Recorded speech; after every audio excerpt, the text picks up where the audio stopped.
Cricket খেলা এমন কিছু রেয়ার মোমেন্ট যা হাজারে একবার ঘটে। ডাবল রান আউট থেকে শুরু করে গাড়ির কাজ ভাঙা আর মাঠ শুকানোর জন্য হেলিকপ্টার নিয়ে আসা। আজকের ভিডিওতে আমরা ক্রিকেটের এমন কিছু রেয়ার মোমেন্ট দেখতে চলেছি যা হাজারে এবং কোটিতে একবার ঘটে। নাম্বার 15, অস্ট্রেলিয়া এবং ওয়েস্ট ইন্ডিজের একটি ম্যাচে ওয়েস্ট ইন্ডিজের ব্যাটসম্যানরা সিঙ্গেল নিতে যায়, আর সিঙ্গেল নেওয়ার সময় অস্ট্রেলিয়ার প্লেয়াররা তাদেরকে রান আউট করে। নিয়ম অনুযায়ী এটা আউট হয়ে যাওয়ার কথা ছিল, কিন্তু অস্ট্রেলিয়ার কোনো প্লেয়ারই আম্পায়ারের কাছে আপিল করে না, আর আপিল না করার কারণে আম্পায়ার এটাকে নট আউট ঘোষণা করে।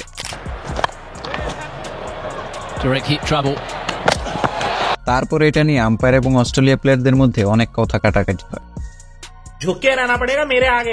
নাম্বার 14, বন্ধুরা, খেলার মাঠে স্টাম্প উড়ে যাওয়ার ঘটনা তো অনেকবারই দেখেছেন, তবে জফরা আর্চারের একটি বল স্টাম্পে হিট করে ওভার বাউন্ডারি হয়ে যায়। ঘটনাটি 2019 ওয়ার্ল্ড কাপে বাংলাদেশ ভার্সেস ইংল্যান্ডের ম্যাচ। জফরা আর্চারের একটি বল সৌম্য সরকারের স্টাম্পে হিট করে ওভার বাউন্ডারি হয়ে যায়। 4 হলেও একটা কথা ছিল, সোজা 6 হয়ে যায়। আর এর থেকে বুঝতেই পারছেন জফরা আর্চারের বলটিতে কতটা গতি ছিল।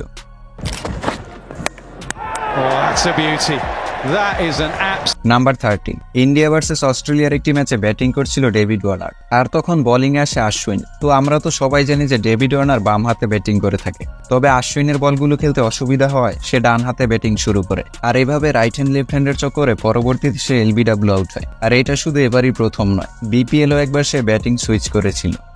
Have a look at this. This is David Warner and he's batting right hand and he hit that. Number 12, খেলার মাঠে তো প্লেয়ারদেরকে প্রায় ইনজুরিতে পড়তে দেখা যায়, তবে এরকম কিছু হয়তো আপনি এর আগে কখনো দেখেননি। ইন্ডিয়া ভার্সেস ইংল্যান্ড ম্যাচে জাদেজার একটি বলে লিয়াম লিভিংস্টোন অফসাইডে শট খেলে, আর বলটিকে ক্যাচ ধরার জন্য রোহিত শর্মা ঝাঁপিয়ে পড়ে। অবশ্য ক্যাচটি সে ধরতে পারে না, কিন্তু বলটি তার হাতে আঘাত করে, যার ফলে তার শোল্ডার ডিসলোকেট হয়ে যায়। আর এই সকল ইনজুরি খুবই পেইনফুল হয়ে থাকে, যা রিকভার করতেও কয়েক মাস সময় লেগে যায়। কিন্তু রোহিত শর্মা ব্যথাকে তোয়াক্কা না করে নিজেই নিজের শোল্ডার আবার ঠিক জায়গায় নিয়ে আসে।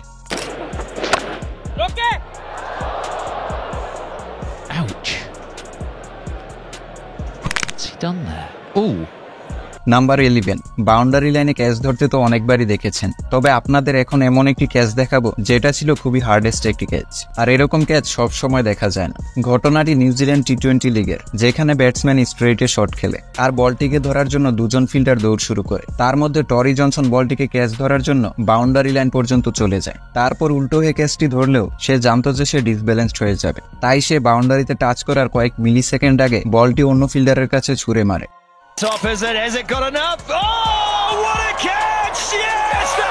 Number 10, double run out. ঘটনাটি 2022 বিপিএলে খুলনা টাইগার্স ভার্সেস ঢাকার একটি ম্যাচে, যেখানে আন্দ্রে রাসেল শট খেলে সিঙ্গেল নিতে যায়, আর ফিল্ডার তখন বলটি কুড়িয়ে স্টাম্পে থ্রো করে। তারপর বলটি ব্যাটিং প্রান্তে থাকে স্টাম্পে হিট করে বোলিং প্রান্তের স্টাম্পে এসেও হিট করে। তবে অবাক করার ব্যাপার হলো রিভিউতে দেখা যায় যে ব্যাটিং সাইডে প্লেয়ার আগেই ক্রিজে পৌঁছে গেছে, কিন্তু আন্দ্রে রাসেল ক্রিজে পৌঁছাতে পারেনি, যার ফলে বেচারা আন্দ্রে রাসেলকে রান আউট হতে হয়। আর এরকম ঘটনা ক্রিকেটে এটাই প্রথমবার ঘটেছে।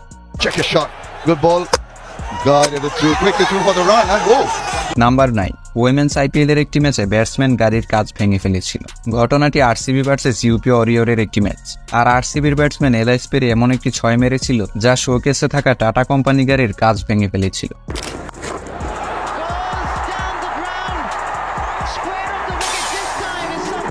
নাম্বার 8, ক্রিস লিনকে তো অনেকেই চিনে থাকবেন, যে কিনা তার ভয়ানক পাওয়ার হিটিং এর কারণে পরিচিত। তবে পিএসএল এর একটি ম্যাচে ক্রিস লিন আউট হওয়ার পর যখন তার হেলমেট খুলে তার মাথা থেকে ধোঁয়া বের হতে থাকে, আর এটা দেখে হয়তো বুঝতেই পারছেন ওই সময় তার মাথা কতটা গরম ছিল।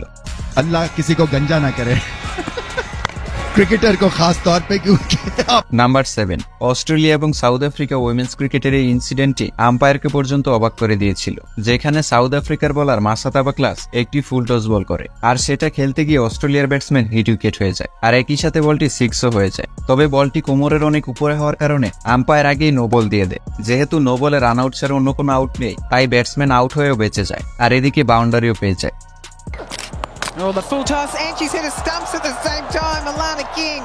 নাম্বার 6, ক্রিকেট খেলায় তো অনেক ব্যাটসম্যানই রিভার্স সুইপ খেলে থাকে, তবে আপনি কি জানেন সর্বপ্রথম কে এই শটটি খেলেছিল?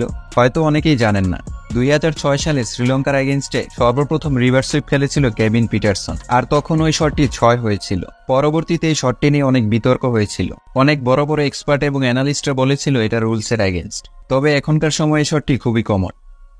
নাম্বার 5, 2023 ওয়ার্ল্ড কাপে সাকিব আল হাসানের টাইম আউট তো সবারই মনে আছে, এটা ছিল ক্রিকেটের ইতিহাসে খুবই বিরল একটি ঘটনা, যা এখন পর্যন্ত একবারই ঘটেছে। ওয়ার্ল্ড কাপ ম্যাচে শ্রীলঙ্কার একের পর এক উইকেট পড়তে থাকলে ব্যাটিং করতে আসে অ্যাঞ্জেলো ম্যাথিউস। আর ব্যাটিং এ নামার সময় তার হেলমেটের স্ট্রাক ভেঙে যায়। তারপর সে ড্রেসিং রুম থেকে আরেকটি হেলমেট আনতে বলে। তবে এদিকে সাকিব আল হাসান 3 মিনিটের রুল অনুযায়ী আপিল করে বসে। তারপর আইসিসি রুল অনুযায়ী আম্পায়ার তাকে আউট দিয়ে দেয়। আর এদিকে কোনো বল না খেলে অ্যাঞ্জেলো ম্যাথিউসকে আউট হতে হয়, যেটা নিয়ে পরবর্তীতে অনেক সমালোচনা হয়েছে। তবে রুলস তো রুলস, ওই দিন সাকিব আল হাসান না করলে পরবর্তীতে অন্য কেউ করত। নাম্বার 4, অস্ট্রেলিয়ার কিংবদন্তি স্পিনার শেন ওয়ার্নকে তো আপনারা সবাই চিনে থাকবেন। শেন ওয়ার্নের বলে এমন সব টার্ন দেখা যেত যা ব্যাটসম্যানরা কখনো কল্পনাতেও ভাবতে পারত না। 2005 সালে ইংল্যান্ডের বিপক্ষে শেন ওয়ার্ন এমন একটি বল করেছিল যেটা ছিল ইতিহাসের সেরা একটি লেগ স্পিন। আর ওই ম্যাচে ব্যাটিং করছিল ইংল্যান্ডের ব্যাটসম্যান অ্যান্ড্রু স্টার্স। আর শেন ওয়ার্ন একটি হাফ পিচ বল করে, যা অফ স্টাম্পের অনেক বাইরে থাকার কারণে অ্যান্ড্রু স্টার্স সিদ্ধান্ত নেয় যে সে পা দিয়ে বলটি ঠেকাবে। কিন্তু ওই বলটিতে এতটাই সুইং ছিল যা লেগ স্টাম্পে গিয়ে হিট করে। আর ব্যাটসম্যানের রিয়েকশন তো পরের কথা, পরবর্তীতে এই বলটি পুরো ক্রিকেট বিশ্বে চর্চায় উঠে এসেছিল।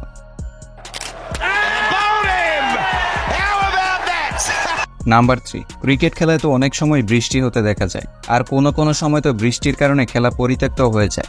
আর বৃষ্টি থেকে ক্রিজ সুরক্ষিত রাখার জন্য কাভার দিয়ে ঢাকা কিংবা ফোম এবং হেয়ার ড্রায়ার দিয়ে পানি শুকানোর ঘটনা তো সবাই দেখে থাকবে। তবে এগুলো তো হলো গরিব ক্রিকেট বোর্ডের কাজ। পিএসএল এর একটি ম্যাচে পাকিস্তান বোর্ড পিচ শুকানোর জন্য হেলিকপ্টারে নিয়ে এসেছিল। एकदम इन्होंने वक्त बदल दिया, जज्बात बदल दिए, जिंदगी बदल दी। ओ भाई मारो मुझे, मारो मारो मुझे, मारो। Number 2, Mushfiqur Rahim rule break. New Zealand versus Bangladesh test সিরিজের একটি ম্যাচে স্ট্রাইক প্রান্তে ব্যাটিং করছিল মুশফিকুর রহিম। তারপর সে একটি বল ডিফেন্স করে বলটিকে হাত দিয়ে সরাতে যায়, যেটা অবশ্যই স্টাম্পের অনেকটা দূরে ছিল। তবে ক্রিকেটের রুলস অনুযায়ী ব্যাটসম্যান হাত দিয়ে বল ধরতে পারবে না। আর এর ফলে তখন মুশফিকুর রহিমকে আউট দেওয়া হয়েছিল। So they should have bowled Jamieson, especially when Mushfiq came in.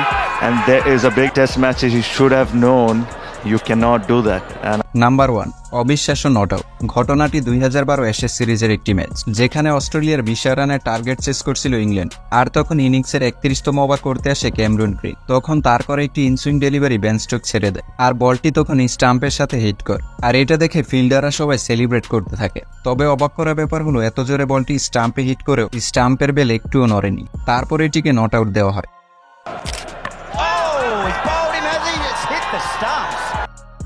তো বন্ধুরা, এই তো ছিল আমাদের আজকের ভিডিওটি ভালো লাগলে অবশ্যই চ্যানেলটি সাবস্ক্রাইব করবে। তো দেখা হচ্ছে নতুন কোনো ভিডিওতে। ভালো থাকবে।